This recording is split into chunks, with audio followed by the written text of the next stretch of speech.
لما جاني جواب الاستدعاء انا حقيقي اتصدمت. استحاله يكون علو عمل الحاجات اللي مكتوبه في الورقه دي. عشان كده انا عايزه اسمع من حضرتك ايه اللي حصل بالظبط. الواد علوة مش متربي. عيب اللي حضرتك بتقوله ده. انا قلت لك خلاص ان انا بعتذر لك وهخليه يعتذر تاني. طيب وابني اللي متعور في البيت ده؟ طب هو اللي ضربني وقال لي يا حمار. شفت بقى ان ابن حضرتك اللي مش متربي؟ استني بس يا انسه، وبعد كده عملت ايه يا حبيبي؟ ضربته وهزقته ومرمطت بكرامته الارض، وعلى فكره شتمته ماما. الله، شتمت الحاجه مراتي؟ معلش في دي حضرتك عندك حق، احنا اسفين جدا.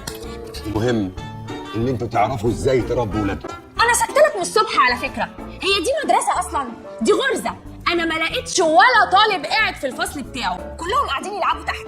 ولما لقيت اطفال قاعدين في الفصل لقيتهم مهزقين المدرس وعمال طالع نازل من على الكرسي زي القرد.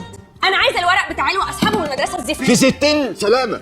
من فضلك كنا عاوزين نقدم لعلوه في السكول عندكم هنا. اتفضلوا اتفضلوا، نورتوا. شفت المدرسه هنا نضيفه ازاي وسكيورتي وبوابات. انت مبسوطه؟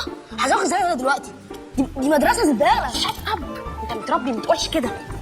جود مورنينج يا فندم. جود مورنينج. احنا كنا جايين نقدم لعلي عندكم هنا في المدرسه. تمام حضرتك، احنا هناخد ورق دلوقتي وهنحدد ميعاد امتحان للطالب وانترفيو الليله. امتحان؟ استني يا حبيبي. استني انت، امتحان ايه يا باشمهندس؟ ده انا حتى مستني في الكتب. معلش اصله بيموت في المذاكره. ممكن حضرتك تقول لي بس توضح لي اكتر؟ احنا بنعمل امتحان قدرات للطالب عشان نشوف مستواه بالنسبه لطلبه المدرسه، هل هو محتاج تاهيل ولا لا، وبنعمل انترفيو للعيله عشان نشوف مدى توافقهم مع المستوى التعليمي للمدرسه. ايه كل ده يا باشمهندس؟ واحنا بنقدم في الخارجيه. اوكي، مستنيين تليفون حضرتك باذن الله. تحت امرك، تحت امرك. يلا علولي. مع السلامه.